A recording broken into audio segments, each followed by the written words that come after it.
Hello and welcome to the Proxy Tempest Plat Diamond number, what is this, 36? Yes, 36.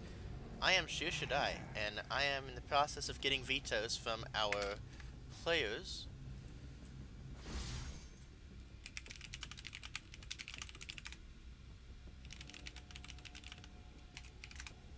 While I am in the process of grabbing everything together.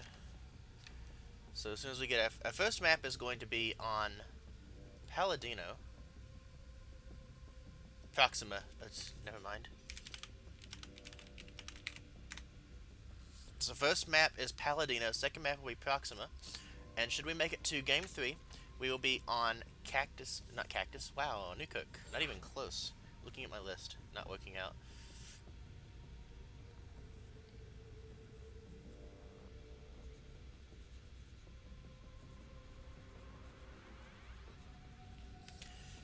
Okay, I need a whiteboard. So I can actually write all this down and not have to rewrite everything every time. Make it a little bit easier for me to keep up with.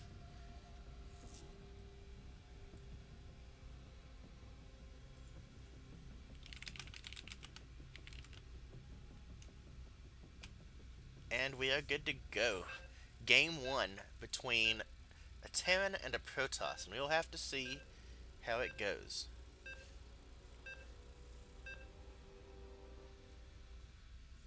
I've not seen a Terran versus Protoss casted on this map recently. I've played a few myself. I've played as Terran and as Protoss versus the other map, the other race rather. But again, not necessarily that many games I've seen on this one. Seems like Terran don't like this as much, and I'm actually not sure how Protoss is supposed to feel about it, but I personally play it. I like the in-base natural. I like being able to macro, and the back rocks by the natural have so little surface area, and I'll show you that in a second. Spawning in the bottom, in purple, the Protoss, it is Bradadiah, and I don't know what his clan tag is. It's Rumble, I guess. I was trying to cheat looking at his icon, but it's just a troll marine in a Santa hat. Feels good, man. And in the upper right, our green Terran player, it is Little Mush. Excuse me. As I was saying, this back rocks here, giving you access into the natural from this path, and there's also rocks that give you access into the third base, which normally would be an issue, but there's so little surface area, you can only get about 5 or 6 lings on there at a time, and these rocks have 2k health, and like 3 armor, so it takes 6 lings approximately 6 weeks to get through that wall. Excuse me again. So far, nothing unusual at all. Barracks actually, scratch that. Second gas on the way now for Little Mush. It was a gas racks gas, which, and a fast wall off means this is going to be a really fast, what I would imagine to be cyclone pressure. It's very interesting. And Bradadiah just opening standard 19 Nexus. He has not sent a probe across the map yet. Scratch that. There it is. I didn't even see it. But he is going to see that the wall is already completed just to deny scouting. So he knows there's going to be something going on. And the question is this going to be a proxy factory or is it going to be in base? I would imagine, okay, it is in base. I would imagine that the SCV going across the map would be able to proxy a starport. But it really wasn't in any position to proxy anything other than that. Maybe take a drink and it'll stop me from coughing. I don't know what's going on. I was fine just a few minutes ago. Anyway, just standard play from our Protoss. Very curious as to what this turns into. It's straight into reactor, so probably a marine tank push off one base, I would imagine. Which I'm not sure how effective it would be on this map. I mean, the Liberator Siege is up on the ramp, and it should be very efficient to stop it from actually being broken. But at the same time, it's really hard to get anything else up this ramp. I mean, power of siege tanks and everything would be very good for denying access. Mothership core, adept. This is just a standard opener versus a standard Terran. But there's no real scouting information. Now we have doubles. Actually, have we cancel these so you can get his double cyclone marine production. Okay, so this is a cyclone build. which is what I actually anticipate it being. Robo's coming up now. I don't think he's going to have time to get enough Immortals out, especially since he's not actually chronoing Whipgate, he's not chronoing his Gateway, and he doesn't really seem to know there's anything else going on. Now, he is going to send an Adept across the map, the Adept will, in fact, discover the factory. Now, the question is he going to actually get up there and look? Reacted factory, he sees the Cyclones, saw a second one pop, run, Adept, run, and now you have to get home. The panic mode should be starting right now. There needs to be a Stalker started, there needs to be 2 more gateways, this Twilight needs to be cancelled. This is not something you could hold with a Twilight, personal opinion. You need units, you need gateways. No gateways down just yet. He's late on his 2 gateways. He should be starting, no, he's starting a Warp Prism. He's running straight across the map, so he doesn't actually know what he scouted. I don't think he can break this without an Immortal. We'll see how he does it. I'm actually not sure what the follow-up is. There's another barracks coming down. This looks very all-in from Little Mush.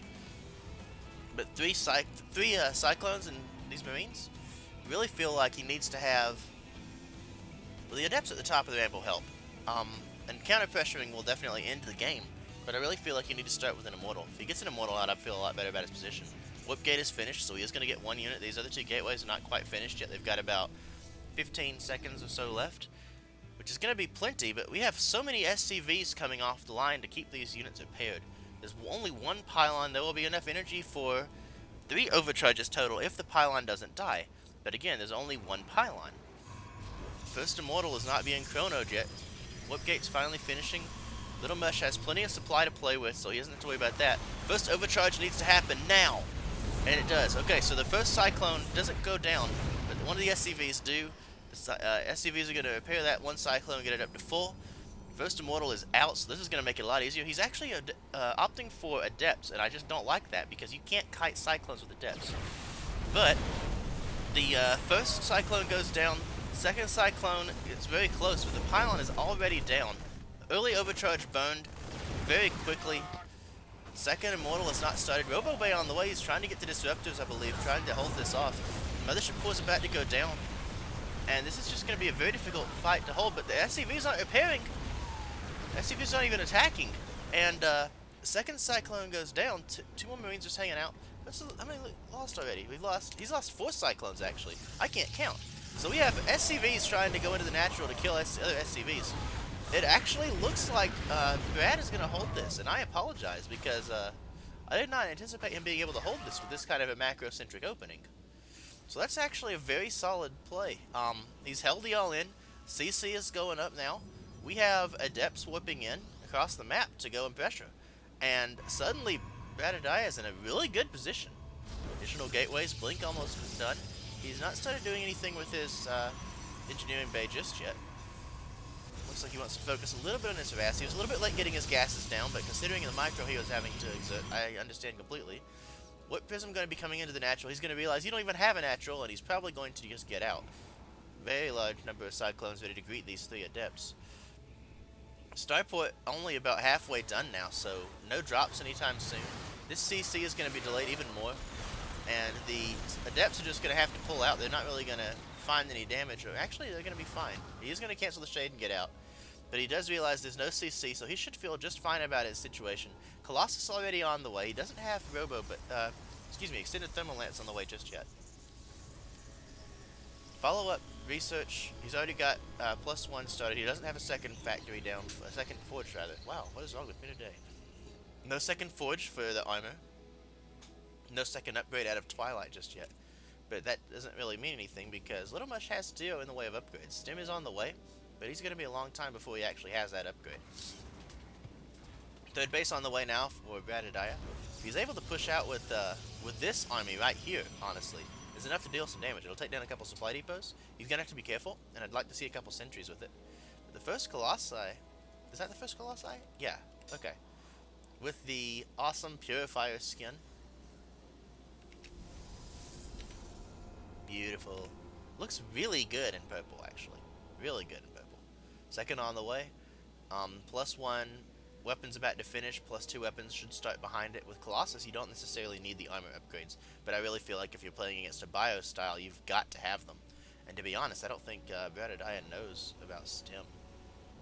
In the meantime, Warp Prism's still moving around. It did take some damage, dropped a couple other adepts, but instantly lost the surprise because Cyclones are just patrolling back and forth looking for any shenanigans, which Bradadiah would love to inflict. He's going to get back in. He's going to be able to drop because the Cyclones are out of position, but there are also Marines and a Marauder waiting in the natural. Orbital just finishing up on the natural CC. Adepts go down. They'll pick off a single SCV for their treble. Additional units whipping in. It looks like Bradadiah could just move across the map right now. 63 army supply to 47. 58 workers to now 22, as the Adepts will continue to kill more. They'll just sacrifice themselves to get whatever other damage done that they can. The drop moving across the map now, which the Warp Prism should have identified, but I really don't think there's very much that one medevac can do versus a full energy mothership core and this kind of pylon placement. Very well done so far by Bradadiah. Army is now moving across the map. He's going to see the move out. Blink is done. He can take down this medevac. Does he blink? He doesn't blink. He has blink. He was looking at something else. He's whipping in more units. But this double medevac drop has a little bit of a chance to get more done. But the pylons are in such good positions. Should double overcharge at least very quickly. Double overcharge does come out very quickly. Triple overcharge. And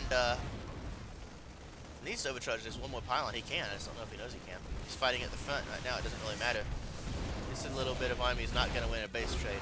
And Little Mush taps out. Very solid play from Bradadiah. Very impressive play. I honestly didn't think he was going to hold that push with what he had. But he managed to buy exactly enough time. The man knows what he's doing, obviously. I definitely doubted him. So our next map is going to be Proxima Station. Right? Yes, I wrote them down in the wrong order, but I created them in the right order. Go figure that.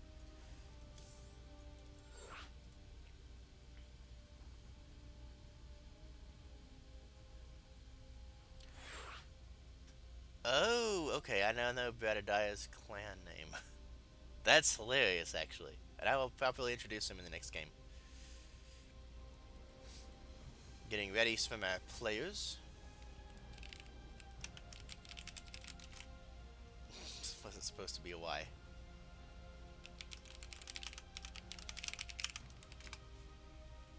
And we're getting on the way to Proxima Station.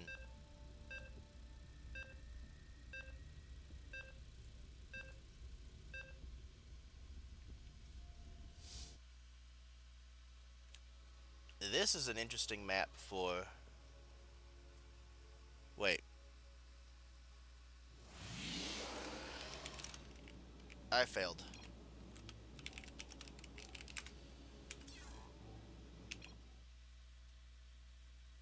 I screwed up. I loaded... I'm not sure how I did that.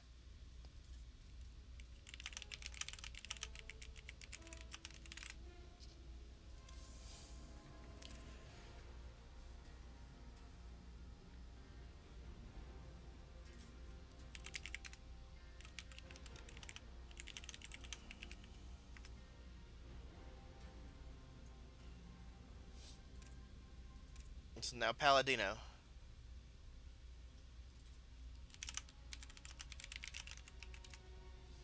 D.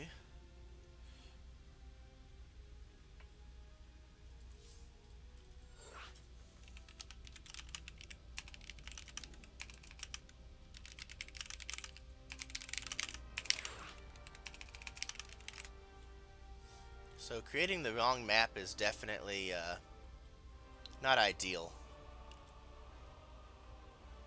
I think I just got which ones they were mixed up in my head.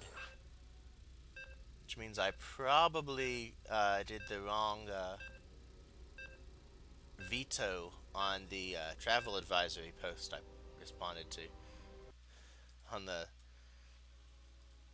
All Things Protoss subreddit. Now this is going to be an interesting game. I don't really feel the Protoss is going to have a good time on this map in general, but it really depends on how he responds to the aggression that Little Mush puts forth, assuming of course Little Mush wants to play different. But here we are. Spawning in the upper left, up one game. Representing Are You Mad Bro? It's Bradadiah. And the hilarious thing is, this icon fits so well with that clan name. Spawning in the bottom right, our green Terran, currently teamless. It's Little Mush.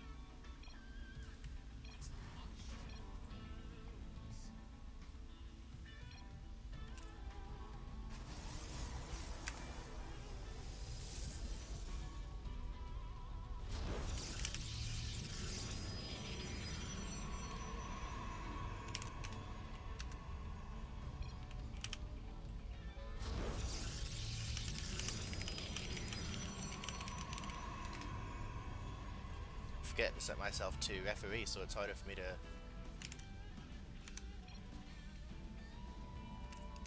communicate to them without using buddy chat.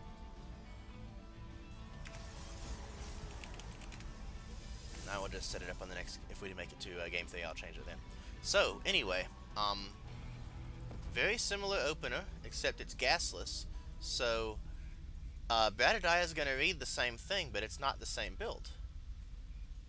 But he's actually not necessarily going to change his build up at all, because he held the last push with the straight up standard play. So still no natural CC. Now he is going to move down and start a natural. Still no gases. Gob goes home, not having seen the CC start. Second barracks. No gases.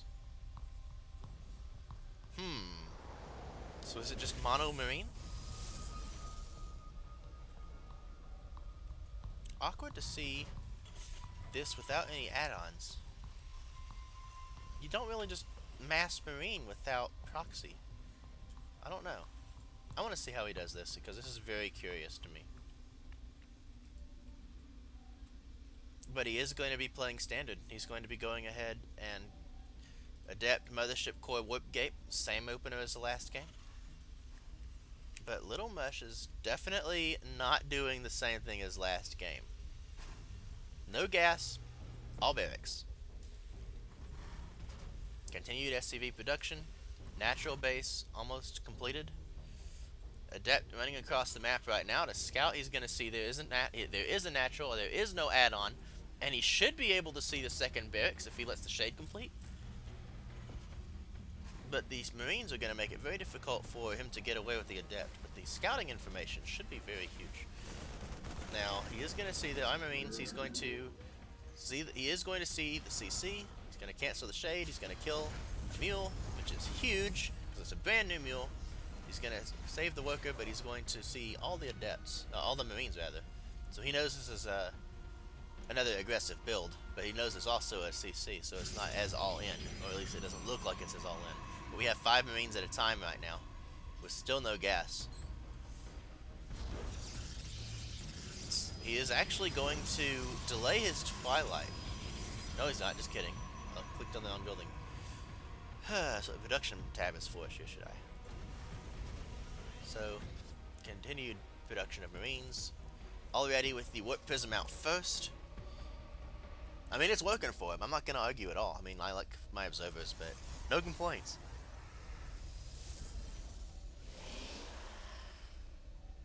Still no gas. Just 5 Marines at a time.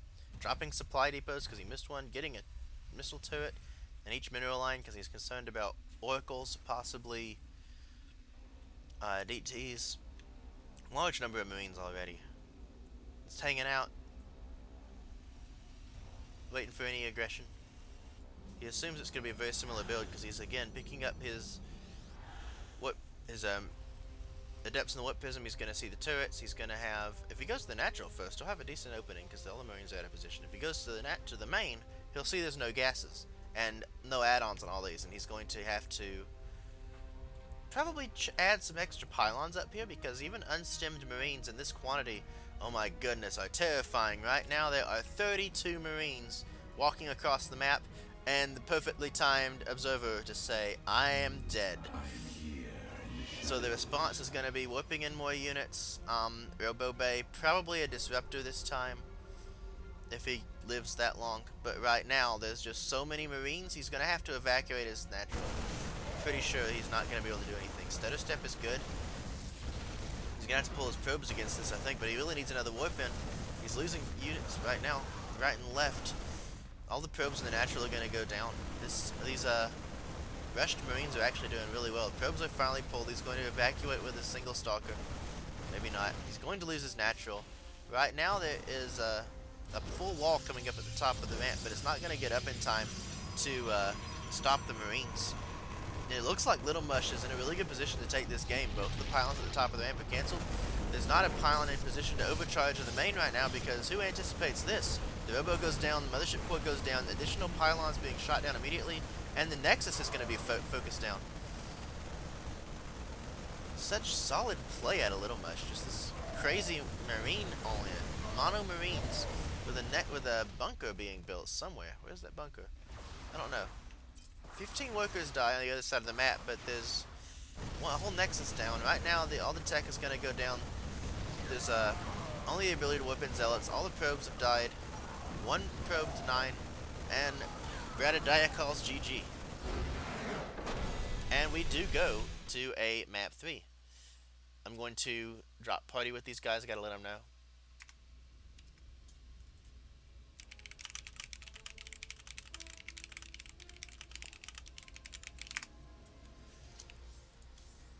And go to my options to change the server.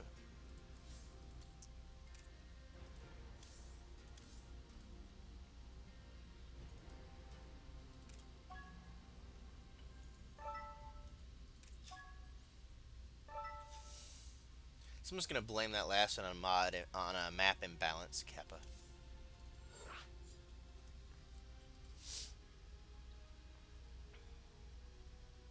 But our third map is going to be Newkirk.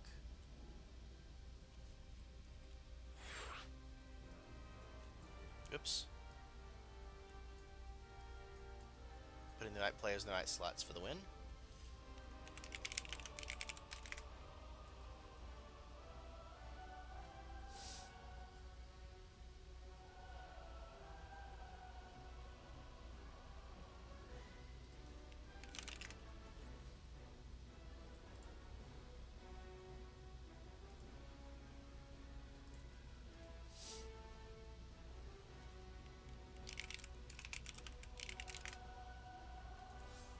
And we are going.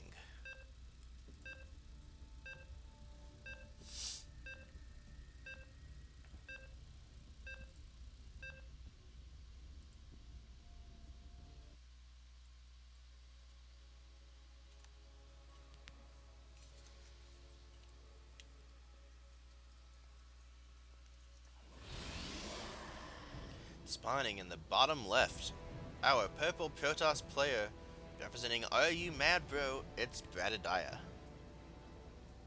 That icon kills me. And in the bottom right, our green Terran representing himself, it is Little Mush. Oh my. Oh my. It's a proxy build. At least I would think it is. I mean, why else would you be sending this SCV this fast?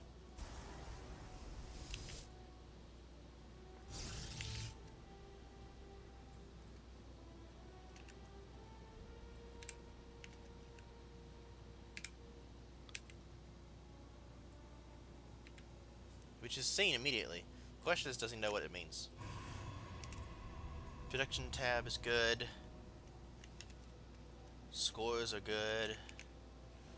I didn't know I wasn't gonna cast this until 5 minutes before I actually casted it. And a gas steal from Little Mush. Only one probe pulled to slow it down, but that's still gonna be a big delay. And it actually is a in-base build, but the natural hasn't been taken. The second supply depot hasn't gone down. You need to get in here and scout these gases, good sir. Base is under attack. But he actually finishes the gas geyser, because he doesn't want this held at all. So this is a very interesting development. He really needs to scout the double gas. He's not going to. This is such a bad deal. He's gonna, sure he's going to lose an SCV, but he doesn't get a scout, and that's terrible. He really needs to know what's coming. He needs to be getting a zealot out. He needs that gas. He just doesn't know how badly he needs that gas, because this is going to be the same build as the first game, only with one less gas to defend. I would love to see the probe come back in here, drop a pylon in that spot. That would have been hot. So he can't block the wall off. But this is going to be a long time before he gets to take this gas, and it's going to be very difficult to deal with this incoming push without the extra income. You probably have to start mining off his natural very quickly after it finishes. That's what I would do at this point if I didn't have a zealot to knock down that gas geyser. Let's go ahead and take the gas in the natural and go with it. Mothership core is on the way. Adept and Whoopgate, same deal. Pilot probe to scout the timing on the CC that likely will never happen. He needs to get up here and see the factory has switched. This barracks is actually flying across the map, so this is just going to be a straight cyclone all in. He eventually maybe will get up there and look and see that it's coming. He is going to take his natural gas. He actually burns an overcharge to kill this gas geyser. He's going to move across the map now, which is actually not a terrible situation. Scouts this factory, is double producing on the reactor and assumes it's going to be the same thing, and he is absolutely correct. Mothership core will be able to scout that out on the other side of the map. Robo facility already on the way, continuing to produce adepts. I really feel like he needs additional gateways as well. He actually is already making them. He has not built a Twilight because he just doesn't have the gas to spare right now. He's going to be using it for every little bit he can. He's going to get across the map over here. He's going to start getting some damage done because already the cyclones have moved out. But the problem is he doesn't have any way to deal the damage. He sees it coming with something. I guess the depth shade. And he doesn't have but one overcharge. It's going to be very difficult for him to deal with this at this point because he really doesn't have anything in the way of units. First, Immortal will be starting shortly, but right now he's already, looks like he's sacrificing his natural. With the high ground vision from this barracks is going to be really good. This is exactly what's going to happen. He's going to sacrifice his natural and try to buy time. He's going to get his first Immortal out. He's going to have Warp Gate, have 3 8-ways, but he needs to start getting pylons because he's going to be very heavily supply blocked after this natural falls. At least after his pylons too. So he's going to get the overcharge. He's going to start pushing back the units, so they're just going to take time to focus down the natural. He's got to get some units. He's got to get, he's going to get a force field, essentially to buy time with force fields, which is actually a really good idea. But he really has got to have some supply because he's about to be blocked off. He's just going to, I don't like that. You don't do that if you're not going to be blocking the army upstairs. Oh, and he's going to lose his mothership core. That's not ideal. Can you go ahead and overcharge? Oh, nope, he doesn't get it. He's let the door down, and Little Mush looks like he's going to take this. So you have probes pulled off the line, which is exactly what has to happen to beat this. The Cyclone DPS is so high. Fortunately for Little Mush, he had an Immortal. The problem is, though, the Immortal is dead. And actually pretty well held here. Follow-up's just going to be more Cyclones. I don't think that he can do that again. He doesn't have an Immortal this time. He lost a lot of workers. Still 1 base economy. Whipfism going to move across the map. Try to get some economic damage done. But 4 Cyclones moving across is the follow-up. They're going to pick this Stalker off fairly easily, I think. And second Immortal has not started. Not that he can really afford it right now. He's whipping in units. He's just not really mining right now. He's trying to retake his Nexus. He just doesn't know that it's not over.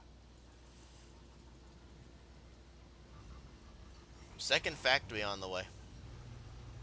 Start getting some SCV kills now, but this follow-up is on the way, and that needs to be cancelled. Cancel your Nexus, get an Immortal. It's not over. Excuse me. This is going to be the end. He can't even start an Immortal now. He just buy time with the force field, but he can't start an Immortal because he's supply blocked. This is not good. Barracks does catch fire, so it's going to be useful. But the problem is it still provides high ground vision even when it's burning to the ground. And that was the last force field for a little while. So, whoops, a third force field to buy time, which he will use almost immediately. Timing is not bad, but again, he's not going to have enough energy. This barracks isn't going to burn down fast enough. See, the way you handle this is you let one walk up and then you force field. Probes come off the line again. Still no pylon was built.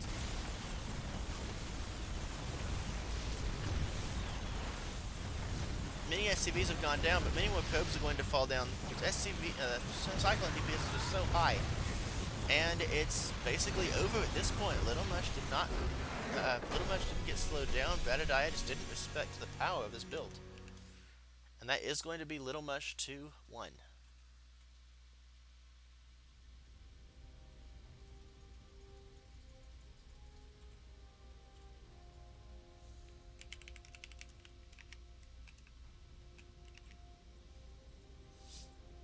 So it looks like our bracket right now is that actually is the first series. That is the first series to finish right now.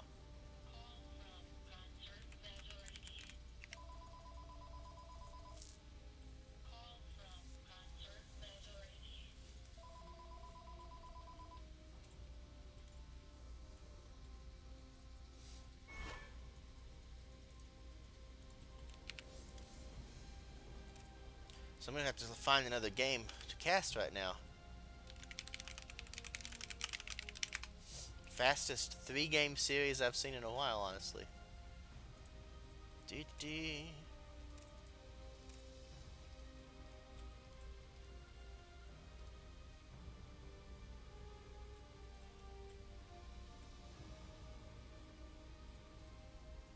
Looks like everybody else is in game. That's...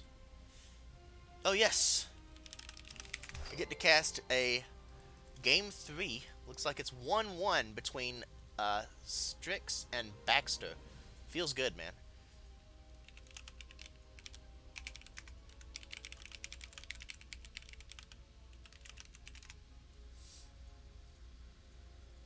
Both players in Platinum League, so it will be a little bit closer, although to be fair, the Platinum Leaguer beat the Diamond Leaguer in the last series. With that strong cheddar.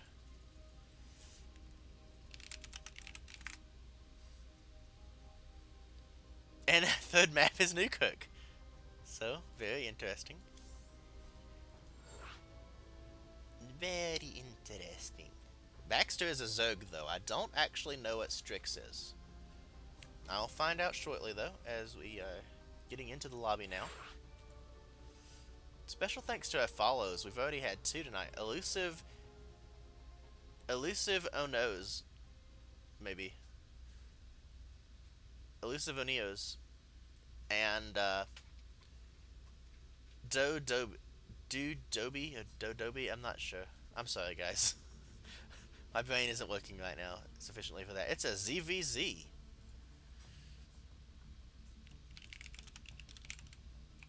Alright, so I have not actually casted a ZVZ in a while. So that's very interesting. We'll have it cast at this level. Very interesting prospect here. I'd really like to see how these guys approach it. Of course, my style in ZVZ is it's gas pool hatch, but it's economically timed. So it's like 17, 18, 17 or something along those lines. But I just put the hatch at the end. It gets me a little bit faster units. Spawning in the bottom left, our purple Zerg representing Clan Just. It's Baxter. Another glorious clan icon. And in the bottom right, our blue Zerg representing Lost in Translation. It's Strix.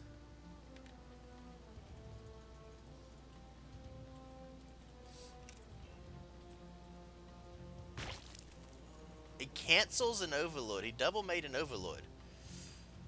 That feels bad. A little bit of a misplay from Baxter means is he's taking a 14 hatch? Huh. Is this gonna be a 14, 14, 14?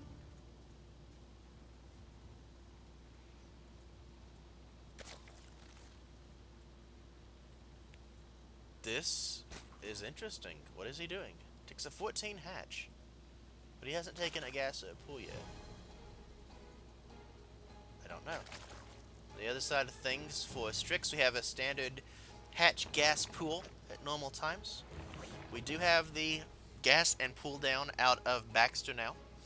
I think the Overlord messed him up. The second Overlord, he may have double pressed the button. We'll have to find out exactly.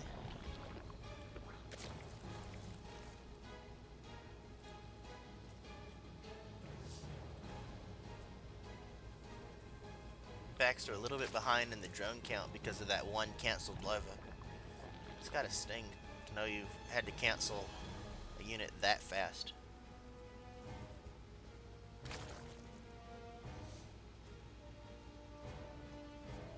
I mean, he definitely gets to keep the minerals, but he loses the larva, and that's the painful part. Now, we do have significantly more gas right now for Strix. It's just his economy is better. But we have a drone scout out of Baxter to see what else is going on. He's going to see speed starting. He's going to note the timing on the lings if he sees them. No, he's actually not going to see them. They just run straight off to the natural. Actually, it's actually the other side of the map. Right now, though, Baxter's droning pretty hard. He's sitting at 21 drones to 19. He's already making his queens. He's about to have 6 lings pop up, so he's going to be able to defend fairly easily. This drone steals the gas to try to preserve its life. He's going to have to cancel it for sure, but it does buy time. Oh, he actually doesn't get the cancel. That's annoying. It's 25 minerals that he wouldn't have lost otherwise. But on the other side of things, we have a Baneling nest already for Baxter coming down. So that's going to be very useful. We have Overlord speed, actually. Pneumatized Carapace. Very interesting choice from Strix. Looks like he may want to get into some drop play. Baxter has an army supply advantage. He's going to move across the map. He is spotted out by this Overlord, though, who will catch the run through of lings. It looks like he wants to get there in time to make some Banelings. Third hatch may have been in process, and he changed his mind and just decided to make a Spinecrawler instead, bringing down the Queen for additional defense. So Strix most definitely not gonna give the game away. +1 melee out of Baxter as a follow-up. I like it. Now we do have the initial pressure. They're actually not gonna see the drone run off to the north. Speed is already done. Speed didn't ever start before Baxter did it. Oh my goodness, those 2 Banelings were good. 12 lings. Oh, we do have speed. Just kidding. I didn't see it complete. The wings on the different skin, the Primal Zerg skin, throws me off a good bit. He's gonna get home. He's gonna have Banelings completed. He's gonna have lings, and he can't fight up this ramp. I don't think he should have pushed back down. He should have let him commit up and hit it with a Baneling. But that's just me, and stylistically, would like to see. Okay, so we have a third hatch halfway completed. Double Evo chambers completing now for Strix. Baxter's going to have a nice timing because his +1 is already halfway done, and +1 for Strix is only just starting. Third hatch, though, could very easily be a game changer, as it's going to provide additional larva and provide a much better transition. So the follow-up, just more lings and banes out of Baxter. Is there still not a Baneling nest down? I'm wondering. Okay, yeah, he just wants to go straight up to roaches, but he's getting melee. I don't know. Now, he is going to need to scout out the oh, free queen. Oh, no, the transfuse is good. Looks like he may actually get those queens. No, he's just going to fall back. And does trade his Banelings away. So far, that's actually a really good trades. Resources lost. Actually, very even. 31 lings to 13, but the Baneling cost has been fairly efficient. Thing is, larva efficiency is on Baxter's side. And he's actually going to get up here and see this base and force a reaction out of Strix. Strix is either going to have to counterattack or move to cancel. It looks like he wants to move across the map and cancel. He's got so much money right now because is he just not injecting? That may be the issue. Because his queens have been in the natural for defending for so long. He's just not injecting. He's got so much money. Now we do have third base on the way for Baxter.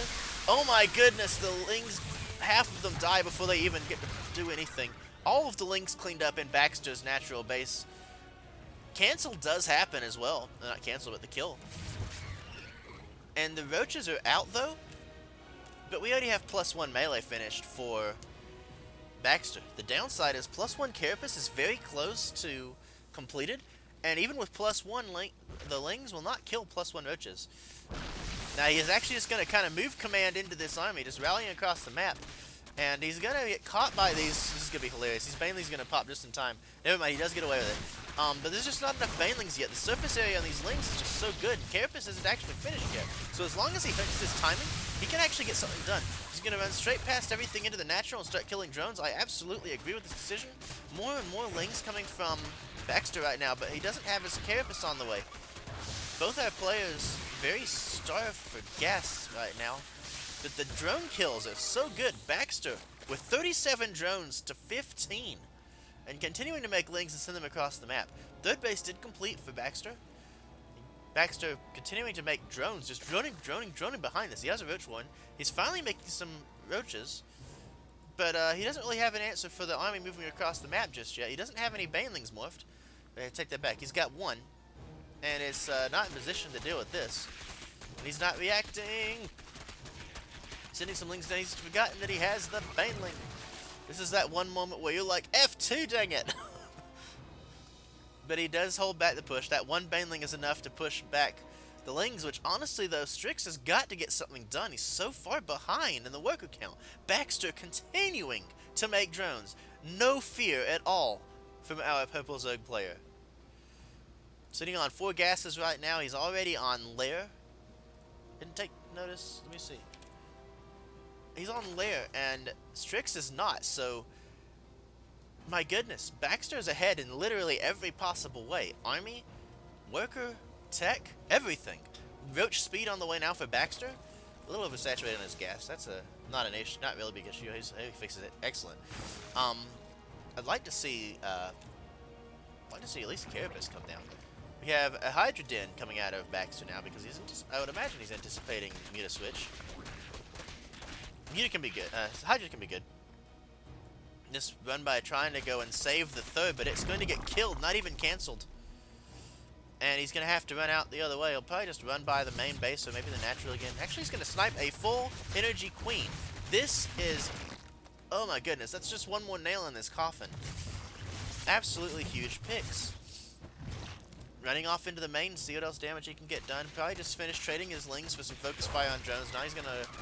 just let it die. He doesn't really need to get any more damage, and he's already done so much. Right now, army supply 62 to 40. The roach count alone is 24 to 10. Not counting any lings. It's just so good. And now these are actually going to pass in the night, more or less. The Overlord will spot this, but I don't think he actually cares. He is going to have to turn around and come back for this. He doesn't want to lose his third base. But he's pulling the other roaches away. He's not trying to sacrifice them for it. But it looks like this hatchery... Oh no, he's not going to focus the hatchery. He's going to change his mind and kill drones. Okay, there he goes. He's just going to go back to the hatchery. But it's like, man, you could have killed that. At least you're going to lose all your... If you're going to lose all your units and sacrifice them for the greater good. Hatchery survives with 38 HP, and it will heal, allowing him to continue to mine. He's now taking double gas on his third base. Still making... No, actually, he's not making drones right now. He's a little bit supply blocked, but it doesn't really matter because he has 130 supply to 75. Mass roach incoming. These lings are going to get a decent surround, and they've already got Carapace. So, +1 with Carapace is going to make this trade a lot more even than it would be otherwise. But it's 70 army supply to 22, and it really doesn't matter at this point what else trade-wise Strix can do, as GG is called, and Baxter will take the series 2-1. Very well played. Very well played.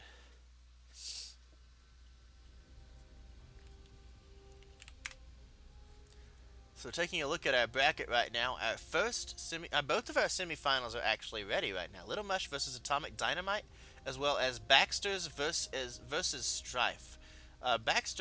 Strife actually had a bye in the first round, so he's just been waiting in the semifinals for the next one. I didn't think he'd fled 3 games straight. Well, listen, aggression is the way to do it, man. Aggression feels good. Generally, the aggressive Zerg seems to be the best way to go, in my personal opinion. Now let's see, who do I want to cast? I think I'm going to stay with Baxter.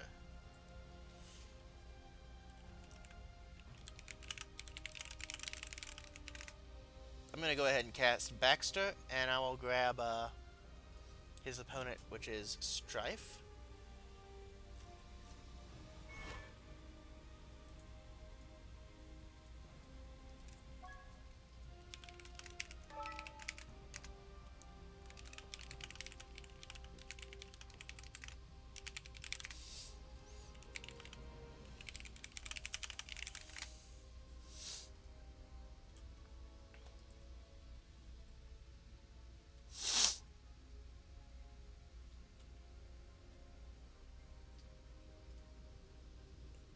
Let's see. Thanks for hanging out, guys. Do remember, if you're new to the stream, you haven't already, be sure to drop us a follow. It'll really help us out.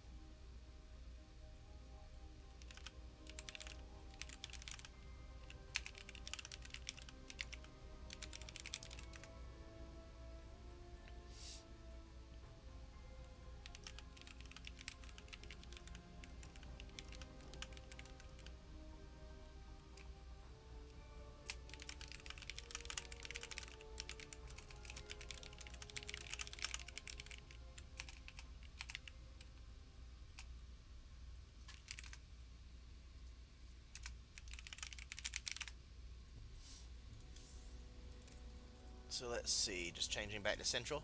So because the tournament organization is housed in, not housed, but based in the Central United States, that is a default server unless the players requested a different server. So basically, because both of our players are, one is Central, one is East, so we're just going back to the Central server.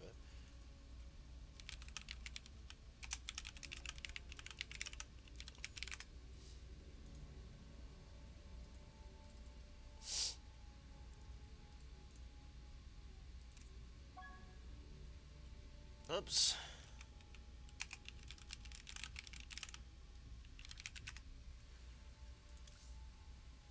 Invited the wrong person. That feels bad.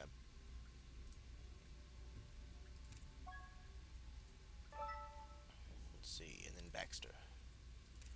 So this is going to be a Plat 2, Diamond 2.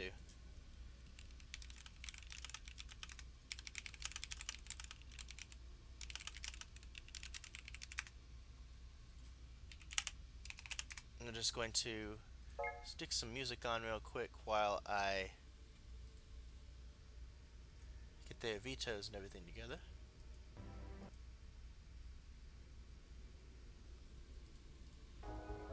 Another ZVZ. Feels good, man.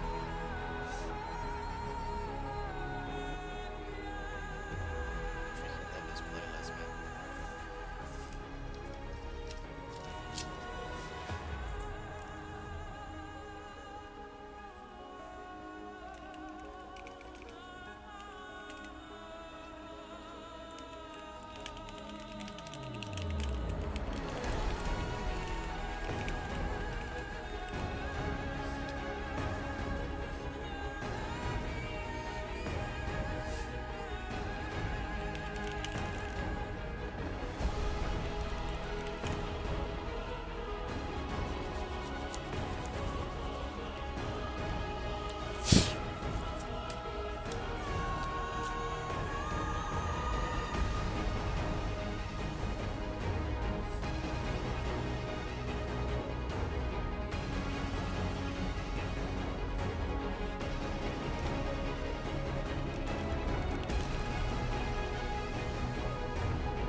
Map choices very shortly. We'll be ready to get going on that.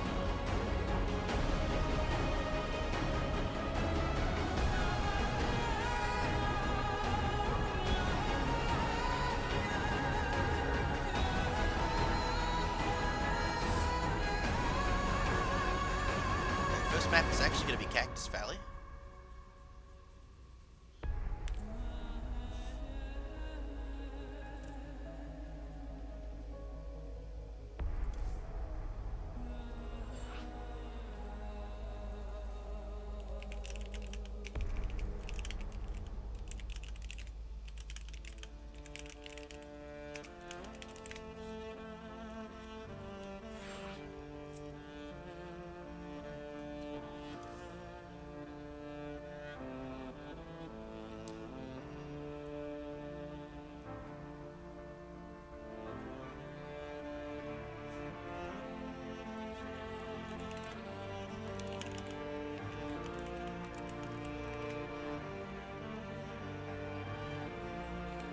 Second map will be Paladino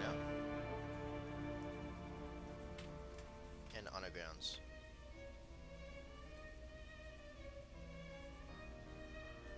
So we're gonna be getting together.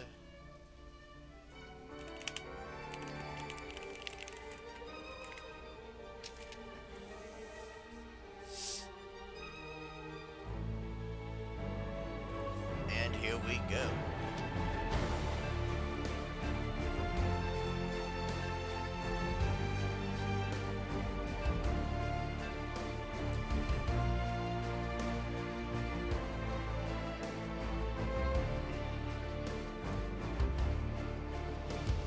Okay, so Cactus Valley. Pausing my music. Oops. Spawning in the bottom right. Our purple Zerg representing Jess Jordan, it's Baxter.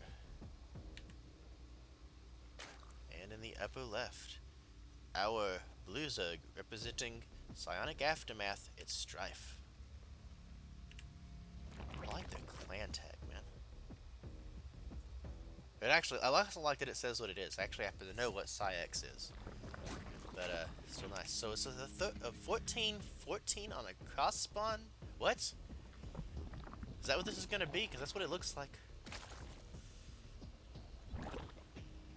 No, actually, it was like a 13 something. He doesn't have a pool yet, though. I don't know what he's doing, but we do have a hatch first out of Baxter. This may be a little bit of a greedy play. Is he taking a 3 hatch? Okay, he does. Okay, he goes gas first, and then he drops his hatchery. I don't know what this is. Where's your pool? Where is your pool? I don't know what's going on at all. Okay, his pool just started. It's 108 gas, and his pool just starts. I have... Okay, it's an Evo chamber, so this is going to be like a +1 Ling all-in then, I guess. I guess that works. He'll have about... He should have 200 gas by the time these two finish. He actually may have more than that. +1 Ling timing attack is really strong. It actually works versus Protoss and Honor Grounds. I found that out the hard way. Clan practice for the win. You learn other timings. It's like their speed finishes at 410. And it's like, why is your speed late? Uh-oh, because you have +1 already on the way. So yeah, it is +1. Starting now. Speed will start as soon as the pool is done. And the drones are actually pulled off. So this is just a +1 Ling all in. This is actually a really good build. Really strong build. Now he's going to be able to get in here and get a full scout on this. He's going to see... Speed is actually not on the way yet. He may be waiting for the scout. So he's going to see the Evo chamber already wiggling. He's going to be able to click the gas geyser and identify there's already plenty mined out for this to start. He does see speed. That's a very cleverly hidden drone from Baxter. I like it. Now he's actually got a large number of Lings running across the map right now. His speed is not started yet, though. He doesn't have... He has plenty of gas. He's actually going to be doing the same thing. I'd kind of like to see it go into Carapace just as a metagame situation. Right now, drone counts. Strife actually has more. So, this drone is going to die, as it got discovered. But these Lings are actually going to be ready. Burrow? Baxter getting Burrow? What? Large number of Lings already across the map. You're going to take down this Queen because there's just not enough units here right now for Strife. He did not anticipate a Ling rush. He's going for a timing attack and loses a Queen behind it. That is actually really painful for Strife because he's got a timing attack based on speed and Queen and a +1 melee. Baxter's melee only just started. That may be the only real damage Baxter can get done. He doesn't have a Baneling Nest on the way just yet. I don't think he knows how far behind he is as far as tech goes. Third base already down for Strife. Means he's going to be in a really good spot.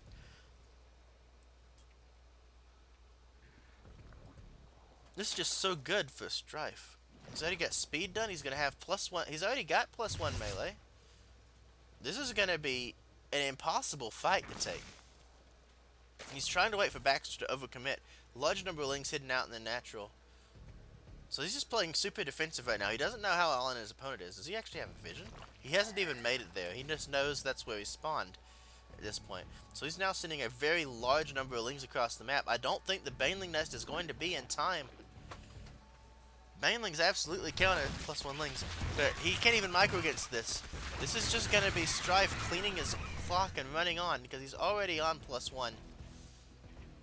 +1, barely halfway for Baxter, and the Ling Flood has hit.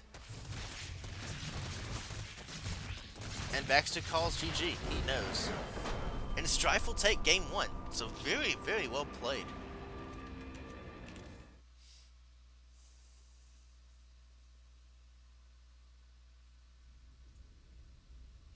Next map is Palladino Terminal.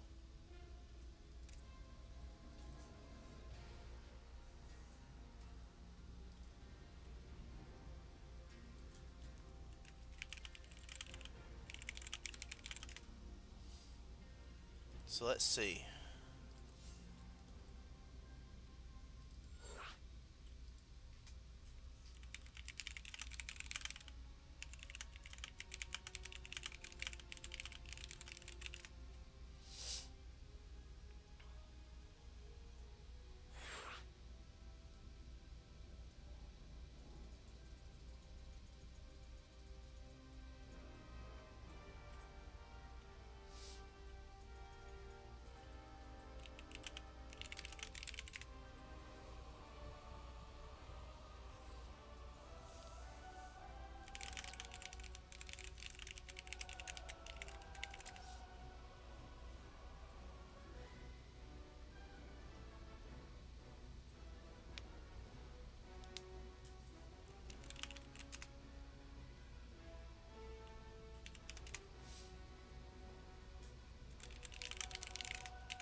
Second map is going to be on Palladino Terminal.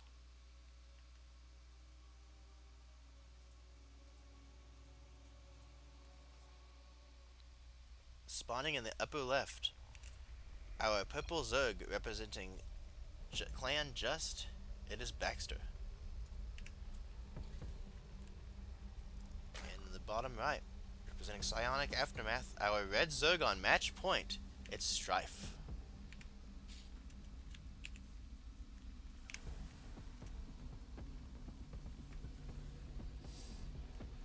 I would very much expect to see a faster pool and gas out of our Zerg player, but it looks like he just wants out of our purple Zerg player.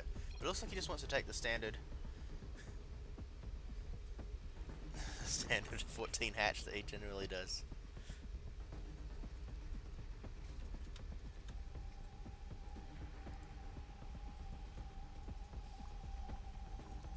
Strife going for his hatch first, so not doing his build here.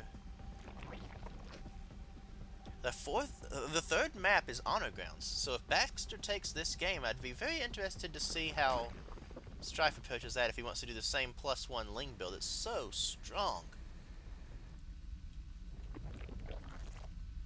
Hello to Pinecone in the chat.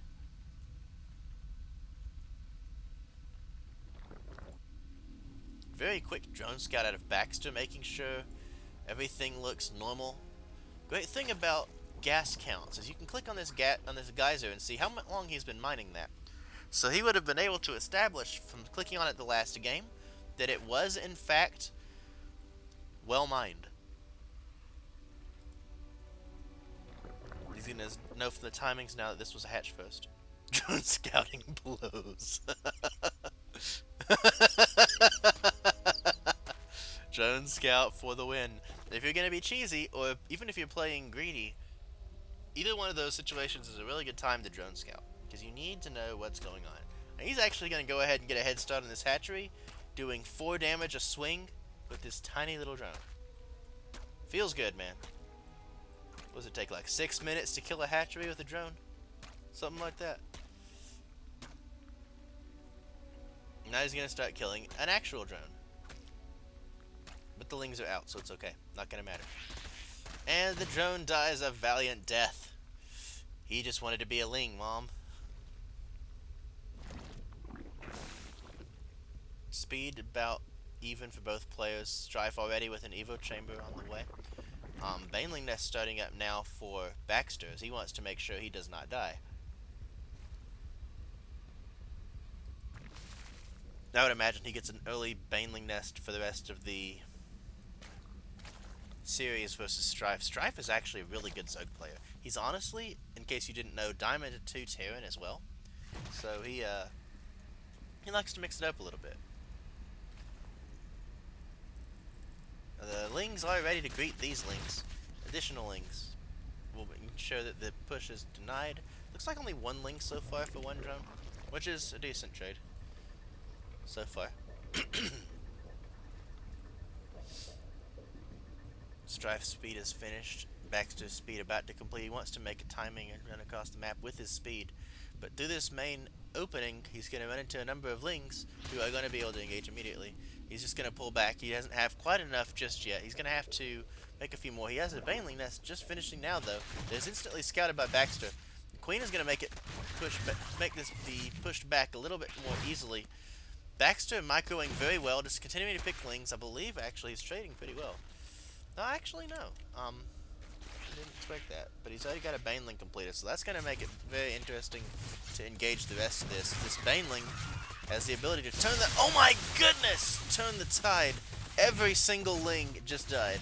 That was such a good trade.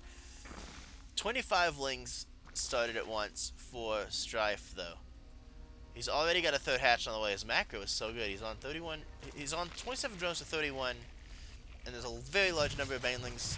Baxter wants nothing to do with this. He's just going to stand here and fight where he is. These Banelings, though. So many Banelings. And oh my goodness, the timing! Oh my goodness, that was delicious. Hanging out in the smoke and detonating. I would have rallied one of those Banelings away so the rift didn't explode. But to be honest, right now, Army Supply looking pretty good for Strife. Additional lings on the way. 3rd hatch finally on the way for Baxter. It's about halfway done. We see a lair on the way for Baxter as well. Is he looking to transition into roaches already? I would imagine so. Now this is going to be a very interesting situation because they see each other. And the Baneling! Baneling again makes it very difficult to engage this, and he actually takes a really good trade. Micro from Strife, not exactly what I feel like it ought to be. Sacrificing a lot of Banelings to kill the morphing Baneling. Good trades so far. Good trades from Baxter, microing pretty well. He is going to lose a bunch of these lings, and the reinforcing lings will finish off what's available for Baxter. But reinforcing supply from the eggs will be enough to secure his position a little bit better. Queen going to start working on this Overlord, but be careful, this could be an idiot bait. Push your Queen off Overlord, surround it instantly, and it dies. So you got to be very careful about that. Baxter doing a really good job. He's actually ahead in drones still. Mass number of Banelings morphing in for Baxter. He doesn't have vision of this. No, he does. I take it back. He does see the Banelings morphing. That is actually really good. And he moves in with 2 Banelings and just smashes the entire army of lings. Now these Banelings are actually going to do a lot of work. It's this Queen of the Natural. 4 lings left, just hanging out, waiting on reinforcements, whatever. It's just whatever he wants to do right now. Roach Warren almost finished, though, so he's going to have that. But he's got to have an answer for those lings that are on the map right now. +1 already available for Baxter, though, which is probably why he's trading so well. Now that I think about it. Oh my goodness, the Queen is gonna... Okay, Queen is gonna actually hold it off. Goodness. Hold on a second, I gotta inject. The +1 is just making this very easy for Baxter. I have no idea when it completed. I was not paying attention at all. But this number of lings versus Strife's lings will actually be a fairly decent trade. Now he needs to not overextend, though, because he's gonna get... Oh, he's getting surrounded. This is not good. Oh, but he does have reinforcements, so this is actually gonna be okay, I think. Many Banelings just morphing in right in the middle of a battle. Honey Badger don't care. There are roaches, though, so these lings are going to be cleaned up fairly quickly between +1 melee as well as roach supplies. So far, Baxter holding his own. He still has a drone lead by 2, doing a very good job knowing when he can drone and when he has to have units. Baxter's actually got some really solid game knowledge, but there's a large number of lings ready to meet him. And he's actually going to go straight for the third base, and these banelings are going to help cover it. I don't think he's going to be able to save his third right now. +1 is about to complete. This army is just so slow and not in position. Banelings are going to get taken down, but the third hatch does fall. And he's going to jump on the roaches. The baneling connection is really good. Full surround of the lings. And it looks like Baxter's army is just going to kind of fall over. 10 more roaches in production, but even with those roaches in production, he can't compete with it. Oh my goodness. Okay, if he had been paying a little more attention, Baxter that is, he could have killed every single one of those lings with those 2 banelings. He got a little bit of a bad hit because of the split was allowed, but Baxter is going to tap out. And Strife takes the series 2-0. Very well played by Strife. Oh my goodness, my eye itches. And now it's switching.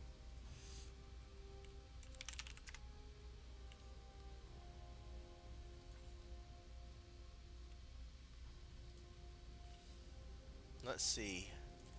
That is going to be the end of this semifinal, and the second semifinal is actually already ready to go. The finals, rather, is ready to go as well. So you're going to be moving straight into finals.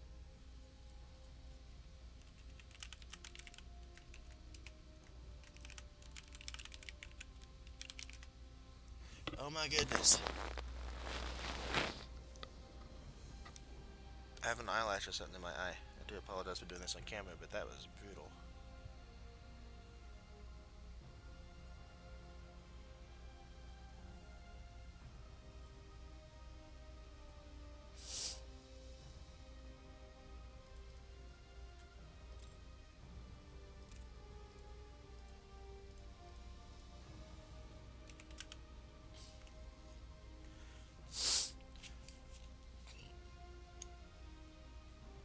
Okay, so actually Strife ended up with +1 Carapace to help negate the +1 attack, so he started the Carapace. That actually makes a lot of sense.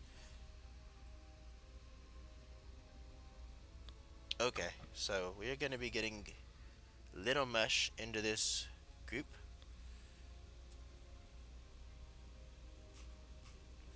As soon as I find him. Here we go.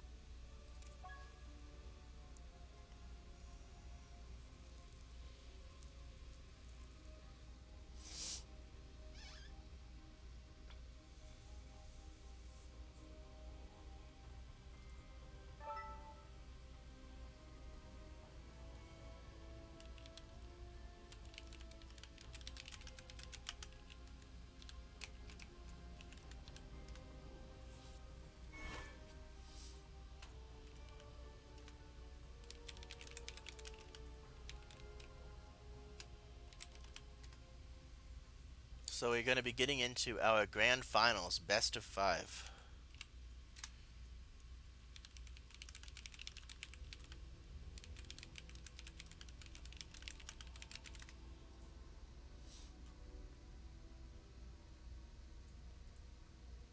Thanks for hanging out, guys.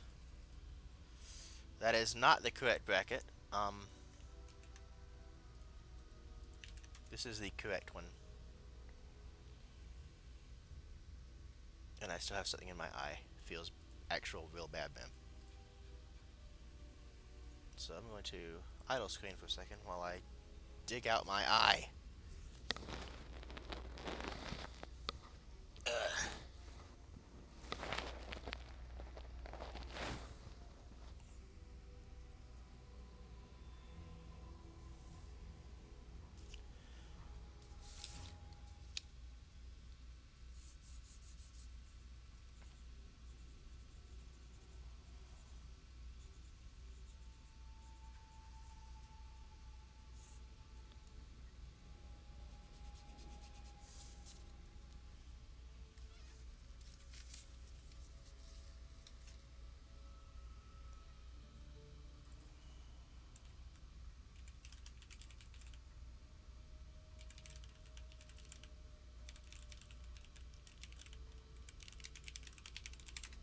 First map is going to be Honor Grounds, and I am still at away screen. Lol.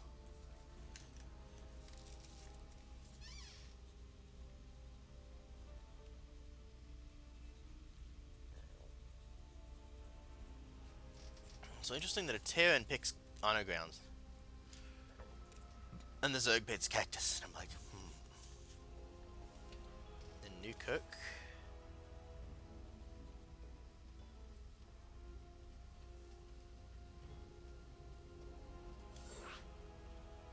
Leaving Proxima and Paladino. No, wait.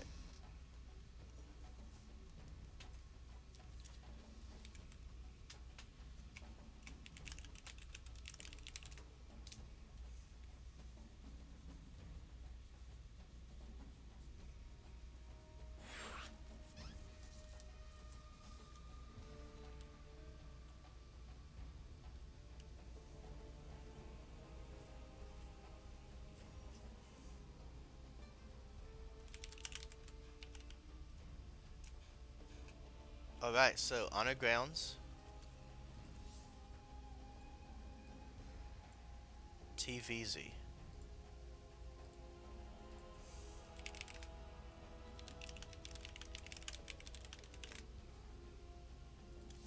And here we go.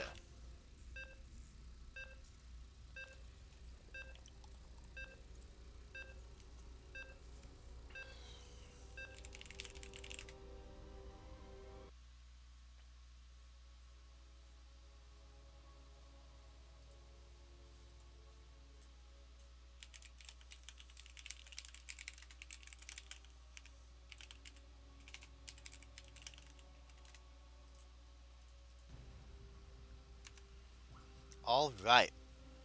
Spawning in the bottom, our green Terran. Teamless, it is Little Mush. Spawning in the upper right, our blue Terran representing... blue Terran. Blue Zerg. Not even close here. Blue Zerg representing Psionic Aftermath. It is Strife.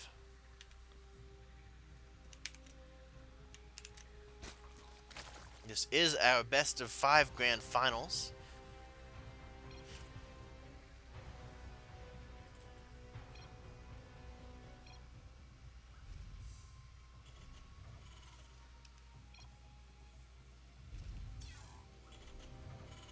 I forget that it brings up the game hunt menu. I was just looking at the chat history.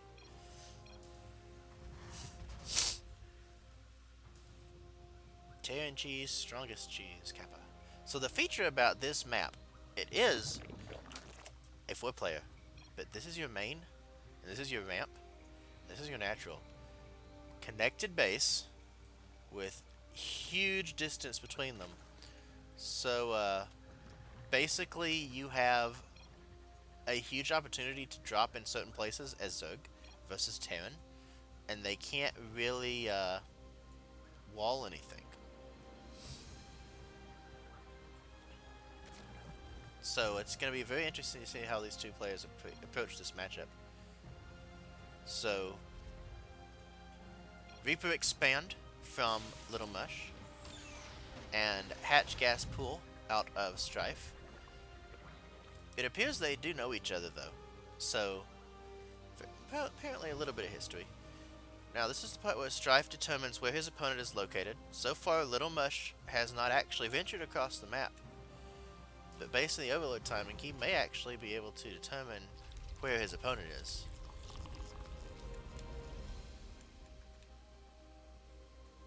It'd be very cute if Strife actually pulls his overload back, and he actually does cute moves. You can pull that overload back to where it can't actually be seen. This is actually a dead spot. You can't see it from inside the base. So the Reaper's actually going to go cross spawns first. Probably that is the least ideal situation for him. And looks like we just have a standard 2-1-1 build coming out of Little Mush for right now. Interesting timing on the second barracks though. There's a tech lab, so tech lab actually before factory. So that's a little bit different to me. I'm not sure this is a wall. Okay, looks like he wanted to try and make sure that it was. So he did get that done. Now the Reaper is going to be able to find the actual spawn location of Strife, but the third base does go down before the Reaper arrives. So that means that it's going to be significantly less of a headache to deal with this Reaper than it normally would be. So a little bit of mining time will be disturbed. The Reaper will be able to get out. A little worse for wear, but he'll heal. Combat Drugs, good unit. So follow-up for 2-1-1 is either going to be a 3 base or 2 additional racks and an all-in. It really depends on the player. Little Mush really does like his all-ins and his cheeses, but he also is capable of playing more of a standard game. On the other side of the map, the Reaper did go down, so these Lings are going to move across the map to try to find a little bit of damage. They shouldn't find any right now because the wall looks pretty solid, and the Marines are already out to defend. Now, I don't see... Oh, it's a fast Roach. Interesting. So instead of going Ling Bane versus his opponent, he's going to opt for a Roach type build, Roach Ravager, which I honestly kind of like it. I like Roach Ravager. It's not as good, in my opinion, for dealing with multi-prong harassment, because it's a lot more of a slower style of an army, but it's really good versus Liberator Harass, versus Hellion styles, versus mech in general. You want to get your Ravagers out very quickly to deal with Cyclones. The problem, though, is Strife hasn't really scouted anything. This is the entire vision he's had is of this CC. He just knows where his opponent's coming from. Now, he's going to pick up these 2 last Marines and move out. Really good timing. He's actually only moving out like 10 seconds later than Beyond does. And he already has double NG bait down for the follow-up for 1-1. Now, this is going to be scouted instantly by this drop, so he's like, crap. But it is the one mine variant, so it's definitely prepared for. He's just going to start dropping and try to pick up these overlords. The Widow Mine gets baited by 1 Ling, so very good pickup so far. Ling's trying to save the overlord, but I don't think they're actually going to be able to. He's going to kill the overlord, pick up, and get out. And already decent harassment so far. Picking off overlords when they can't really get anything else is still pretty good. So that's just going to further supply block Strife.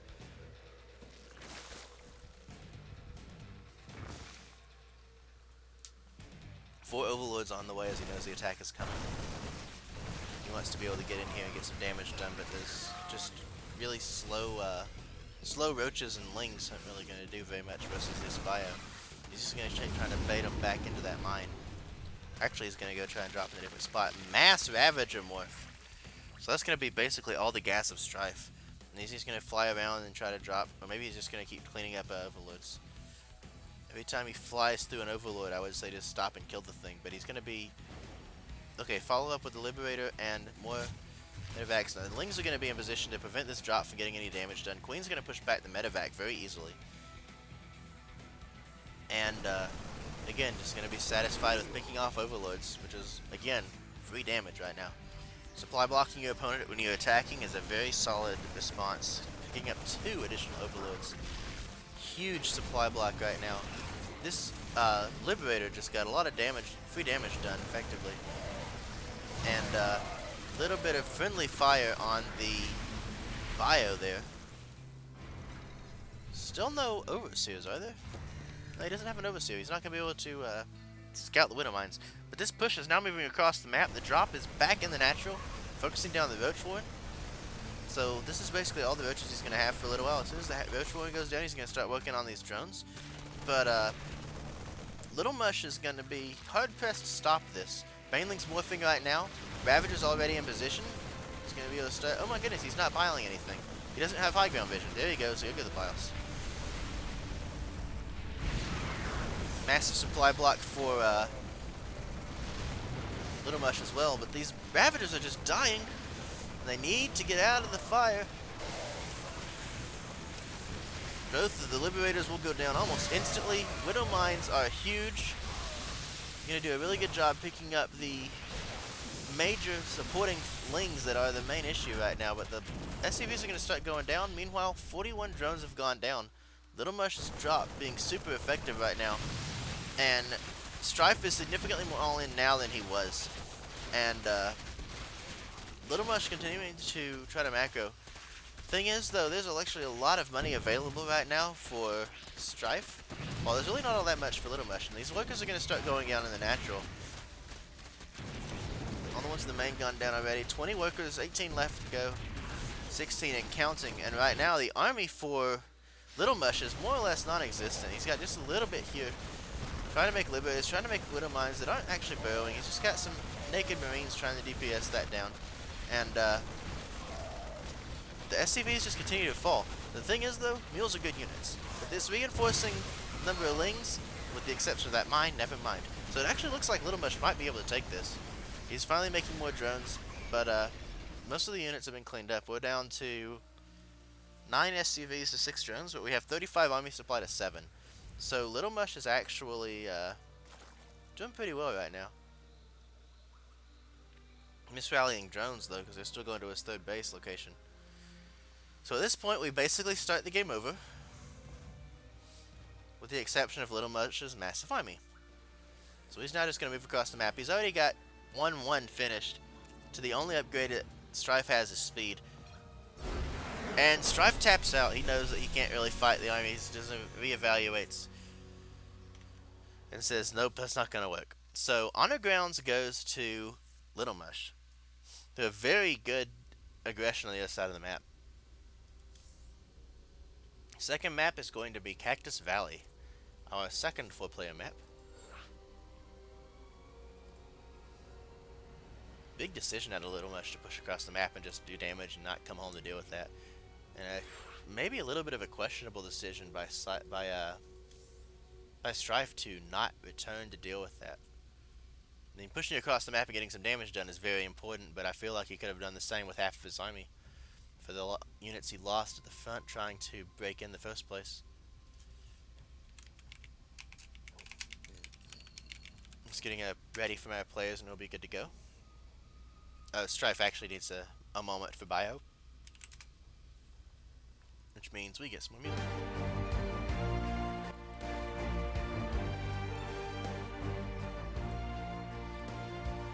And we will be right back shortly.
Alright, here we go with our Proxy Tempest Platinum Diamond number 36 Grand Finals.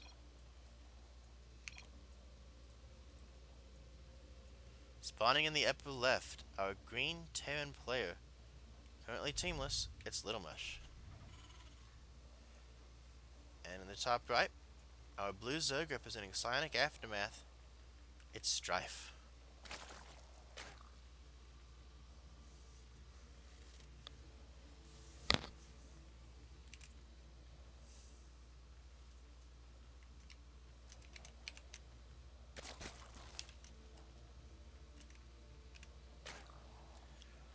Alright.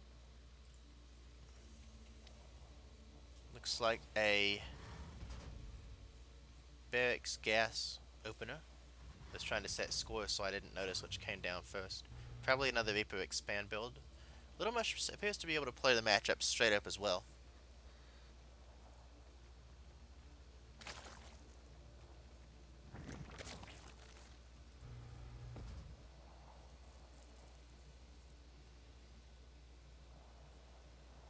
Hatch gas pool out of Strife as well. Again, standard straight up play. Nothing too crazy unusual. And there's the Reaper. Expansion will be coming down soon. Now, I've actually not seen a lot of Zerg lately doing the gas pool hatch. That is a fairly common thing to do now, where you make 2 early lings, run them past the Reaper to try to delay the CC and sometimes even cancel it, because most of the times what happens with the Terran players is they'll make this first Reaper, they'll immediately create a reactor, and won't even worry about any more units, because the Reaper's job is to keep the lings on the other side of the map busy. Problem is, if there are lings already in the natural, dealing damage to your SCV and your CC, and your Reaper's on the other side of the map, well, you're going to have a real bad time. He's actually going to pick a drone very quickly. He does get the Spore Crawler down soon enough to prevent the second drone from dying, but he's going to pick a ling right here. Curiosity. 350 APM. Where?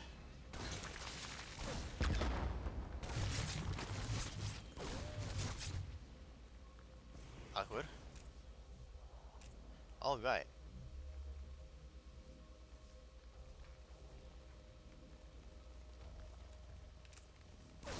Just amazing to me. So behind this, 3 Marines at a time, factory.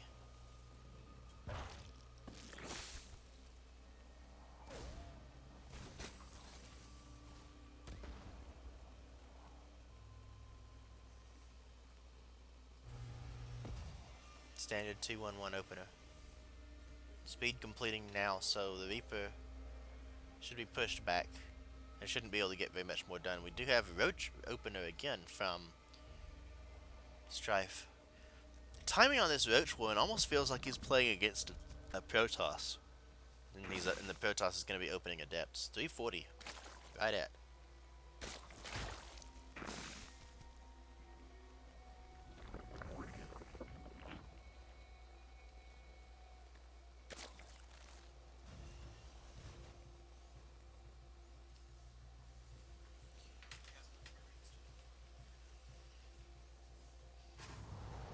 Evo chamber about to complete will allow quicker upgrades. So far, no Engi base from a Terran player. I'm rather surprised there's not one blocking the front, but here goes an engineering bay, speaking of the devil, which will be pressured very quickly by the lings, but the number of Marines will be able to push them back relatively easily. And the lings, oh my goodness, almost go down. Almost loses all of them, but he will get away. And this will complete the wall between that and the second supply depot, just as a little bit of reinforcement to make sure it doesn't go down very easily.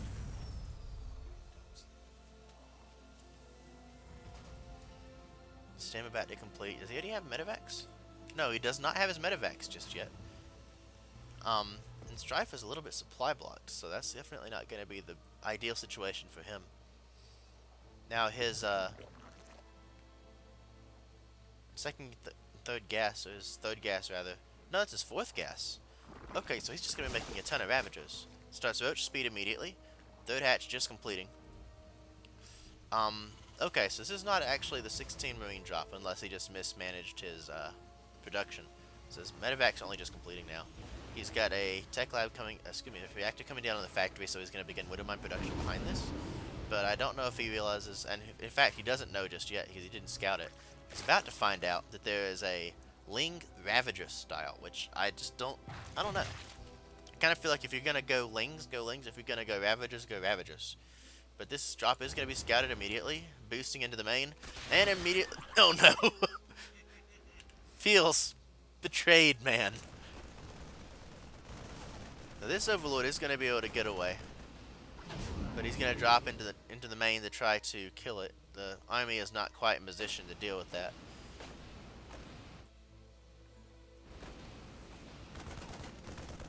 And that one Marine betrays the positioning. Oh, he's dropping in both places. He's dropping in the natural and in the main. Okay, this is... Oh boy. Not ideal at all for Strife. Little Mush, meanwhile, 0 macro on the other side of the map behind that aggression. So, building 3 more barracks. It looks like he is... And he's already got his 3rd CC built, so there's that. So, like, he started his 3rd CC. Never mind, it's done. He started it as he moved out. So, not bad at all. Loses a few Marines. Resources last tab so far, very much in favor of the Terran, though. Now with the Roach and 3 Ravagers to defend at the 3rd base location, this next push should not get nearly as much done. 4th hatch on the way now for Strife. Worker count still in favor of our Zerg player.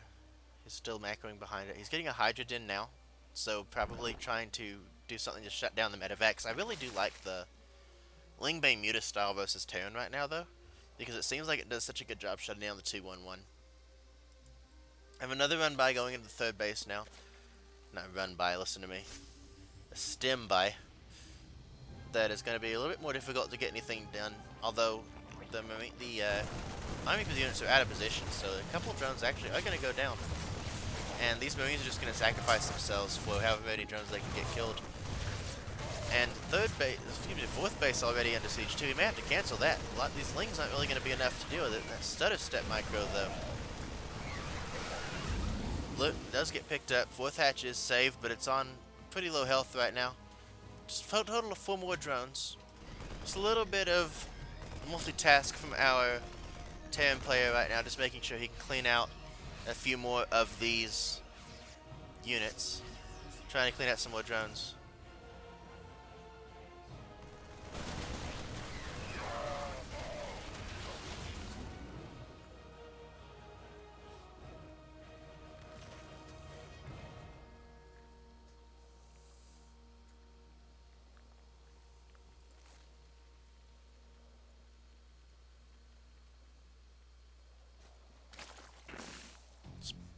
Speaking of Spire, well, he's actually already getting his infestation bit. So this is actually really good. It's often called the Wombo combo. Oh my goodness! Widow Mines and Liberators. The Hydras are doing a good job though. Pushing him back. Oh my goodness, that Widow Mines. The Widow Mines though. Strife's still on significantly more army supply, but a lot of his army is in production now. 2 Hydras, 11 Roaches. 3 Overseers in production now, so he can actually maintain his vision on said mines. Not very many of them right now, though.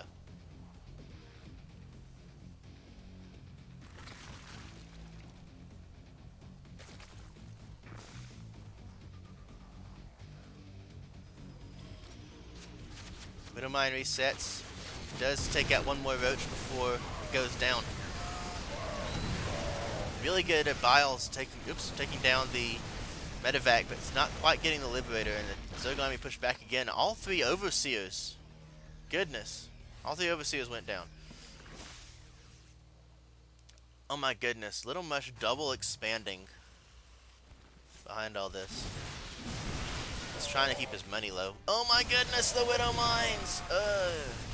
Feels bad, man. Softening up all the army right now. He needs to walk around this and take down that Liberator. But the problem is this mine is ready to fire as well. Large number of Ravagers morphing in right now. So there's not going to really be anything to take the damage from these. He's trying to just bait the army, make sure they stay in the range of the Widow Mines. Although, to be honest, that might have just been a bad rally. Yeah, he's just rallying down to the front. He'd misrallied a few units. He's just rallying across the map, trying to end this now. So you can barely see that little dot right there. That dot's almost impossible to see, to predict where the Widow Mines are. And oh goodness, oh, don't die. Come on, I want a serious, guys. Oh no! The A move is strong with this one. That was just an absolutely needless waste of units. And now there's a double drop in the main. Army completely out of position as it tries to defend the 4th base. Splitting up his army fairly well, but the Queen in the main dies. We have a Widow Mine burrowing. The Hive does start before this infestation pit could go down, so decent control so far. Decent survivability rather, for this build. Now the important thing to note though is, with all this trading, currently 2-2 is available for a Zerg player. Only 1-1 for a Terran, and he's still trading this efficiently. These Widow Mines though. 3 kills, 4 kills, 1 kill only. But it's still like, oh my goodness. And so with this, he's just going to pull back. He made orbitals. Why did he make orbitals instead of planetaries? I guess he intends to keep enough pressure up. It's really not going to be an issue. He wanted to counterattack at this base, but there's no base. They're all south. And I think he has no idea how strong the economy is right now for Little Much. He could just make unit after unit. 400 APM from our Zerg player to 300 of our Terran player. Both these guys are just playing so well. 3-3 starting for our Zerg player, plus 3 weapons starting for our Terran, plus 2 armor about to finish for our Terran player, plus 3 probably to start soon thereafter.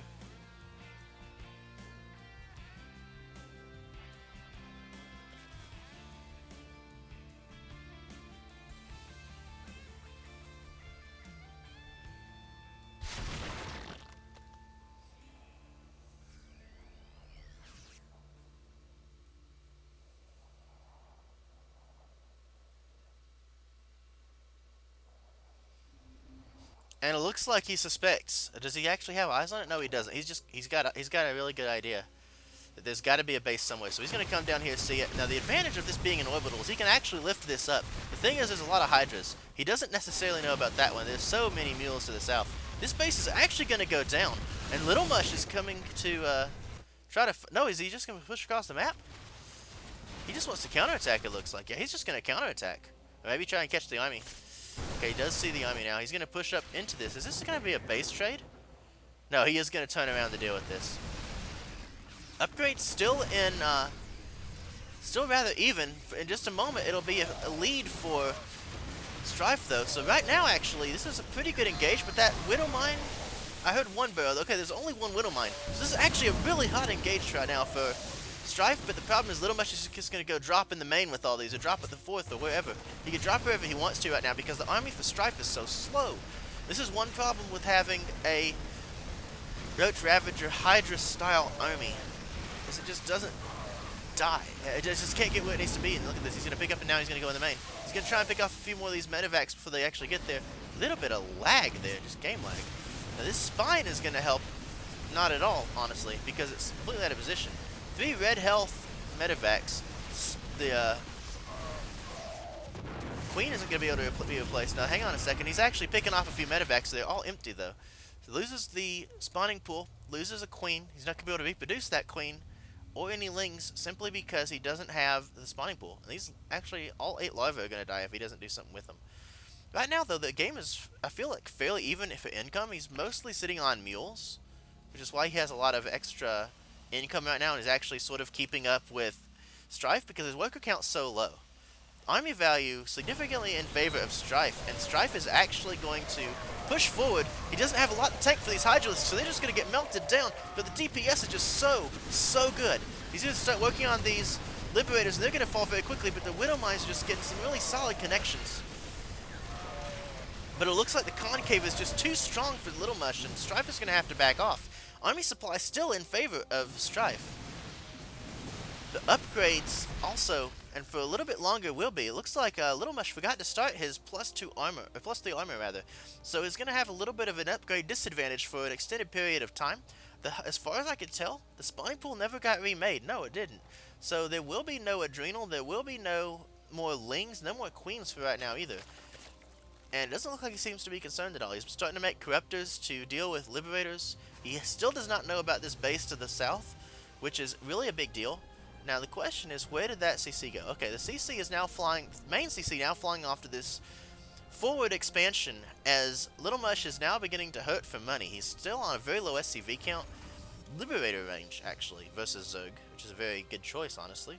But this army is out of position. There's nobody at the watchtower, a few random mines spread around to make sure that doesn't actually happen.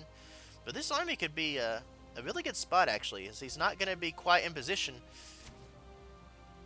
And he responds very quickly. He's going to start working on these Liberators before they even have time to siege. But Little Mush really doesn't want to take this engage yet. He needs to make sure he's getting +1 melee, and he's about to finish his spawning pool. Mass Broodlords completing, which is really good. But the army is not really in position. He's going to try and clear out some of these rocks so he can get a little bit more mobility. These Broodlords, though, have a lot of potential. Little Mush really needs to not take a fight until he has lib range, though. And we are on full late game. Oh my goodness, these Broodlords are so exposed, but he's actually not going to engage into them. Oh, never mind, yes he is. Friendly fire on the Widow Mines, but these Broodlords are just going to fall over very quickly. Now these Widow Mines in the back have a lot of potential to shut this army down. 1 and 2 and 3, and so much of this army is now in the red health. But the Broodlords are doing work. They're doing so much to distract the army, and the medevacs pick up, and one of the 4 medevacs does go down. So that's another giant pick-off for Strife. 2 workers go down on that entire aggression, and it looks like Little Mush is on the back foot now, dropping over into the, what was this, the 5th base, I guess, or was this the 4th? I don't actually know what base was taken when, but he's going to be over here. He's going to be trying to kick some drones down. He's going to be able to kill off this small number of Roaches and Ravagers, but the Broodlings will be enough to start dealing with this. The Hydra's just rallying away. Stop, Hydras, take down the, oh my goodness, oh well. He's going to fly off into the other base and start dealing damage in the meantime. Little Mush is still on the back foot, but he's still able to move around, find a little bit of damage. 55 drones are all that remain. And this is finally going to be cleaned up. He's finally going to be able to deal with these medevacs with his single Corruptor eventually. Empty medevac does get picked off. The full medevac, not full, anything with units in it trying to escape, but it also gets sniped down. So at this point, Little Mush on the back foot, not really sure what he's supposed to be doing from here. Another orbital flown off from the natural. He's now going to have to redirect. No, he's just going to land it down so he can mule the fire out of this base. Needs to be taking another one here, and that looks like what he may be doing. Just trying to expand again. No, he's just going to long distance mine, I guess. Oh, these Widow Mines, though. Widow Mines, man. Have kept Little Mush in this game for so long. Now, this is actually a really productive Liberator there. It took down 8 drones and several larvae as well. So 68 to 41 right now. This is actually a really good pick. 3 Liberators are always good Liberators. Now, this Corruptor is going to get focused down very quickly, as Vikings are already in the air. Liberators were used to fight as well. Now, these Broodlords are going to be a little bit of a wrinkle in the fabric of Little Mush's reality right now. He has several Vikings, so he's going to be able to start dealing with this. But at the same time, the Broodlords are going to take down everything on the ground, so the Vikings have no support. He has to lift up with his medevac and start trying to abandon ship, but it's not really going to work out. Of course, the rallying units will be enough to take down the Corruptors. But the Broodlords are going to bait all those Widowmine shots, and it's huge because it takes down all but 2 medevacs. Such good Broodlings. Of course, how bad do Broodlords have to be? What kind of mothers are they that they'll throw their young to their doom? Feels awkward, man. Alright, so Little Mush trying to get together to push again. Trying to take some pressure off his side of the map right now, and it's not really going to be enough, I don't think. I don't think he can win this base trade. Little Mush supply blocked, can't even make anything else. 8 more Hydras on the way. This base is going to be in a little bit of under a little bit of pressure.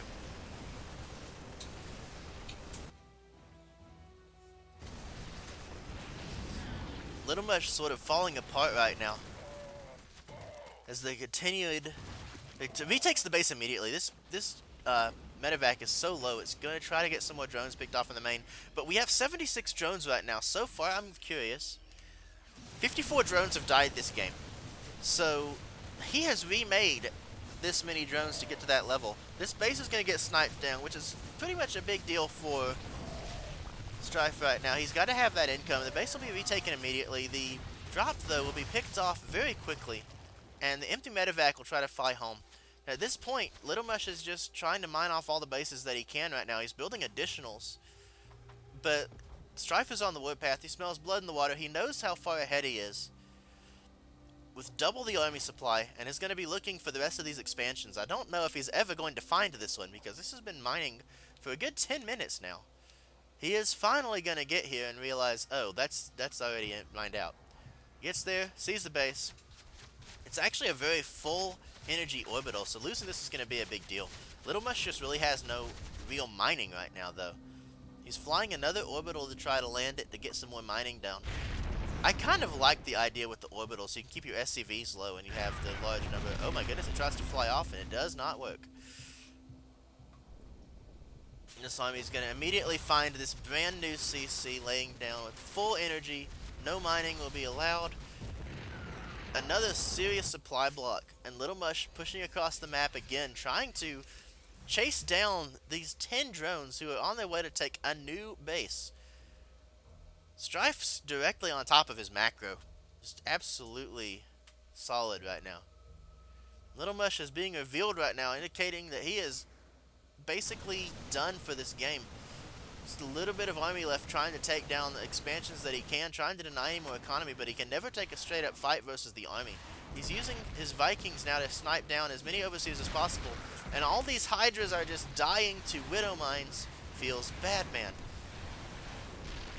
It looks like Strife may have just F2'd his army, moving across. Little Mush splitting his army to take down additional hatcheries, additional bases, and he looks like he's going to prevent this one from going up as well as snipe the other one again.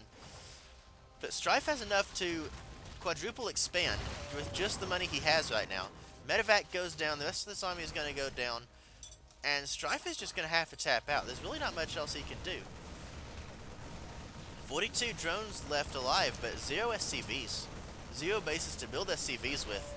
And it looks like Little Mush is just trying for the strangest base trade known to man. There is no production for Little Mush. There is no mining for Little Mush. And in very short order, there will be no army for Little Mush. We're sitting at 11 Widow Mines and 6 Vikings. And so he's just going to be as annoying as he can for however long he's left in the game. And run his Vikings into these Hydras, and I really just like to see the Mutalisks come out. Oh my goodness, are you serious? These Widow Mines, man. Just walking all the way through the mines!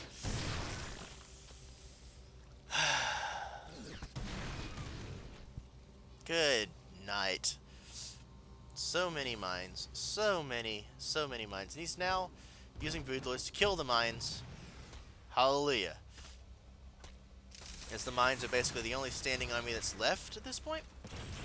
Broodlords want to focus down those mines, but the Vikings going to want to focus on the Broodlords, and oh my goodness, the mines are going to fire on the Broodlords. Feels bad. Needs army. Oh my goodness, he's just main-arding his drones. He's retaken his expansions on the places that have a lot of money, have a lot of minerals left. But he's just doing so much main-ard mining. Long-distance mining, rather. Excuse me. Apologies for that sneeze. What's the rest of the army? 76 supply, 1 Hydralisk, 12 Roaches. And he's going to walk into these mines again. Oh my goodness. Okay, he doesn't. flying barracks now. He's gonna fly his buildings just into the game.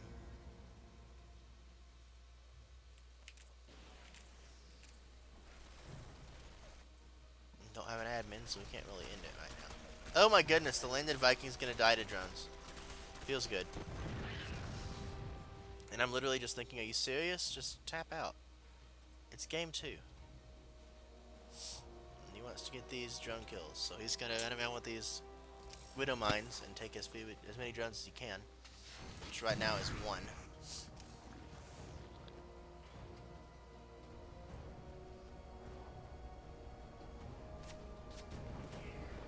At this point, he looks like he's just mine hunting right now.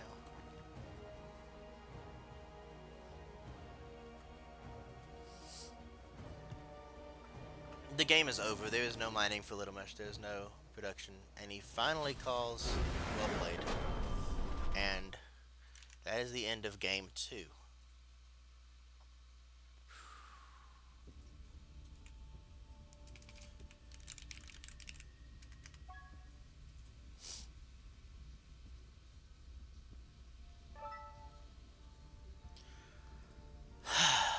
Wow.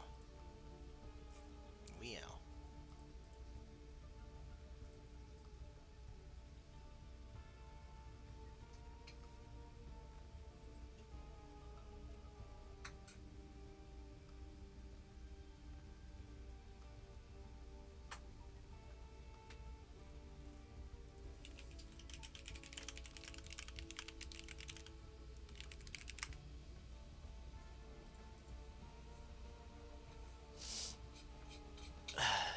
We are going to take just a little bit of a break, guys. We will be back shortly. Ish.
Alright, guys, sorry about that. So, it was just made known to me that it was decided last week after Little Mush won that Little Mush was no longer going to be allowed to compete in this tier tournament.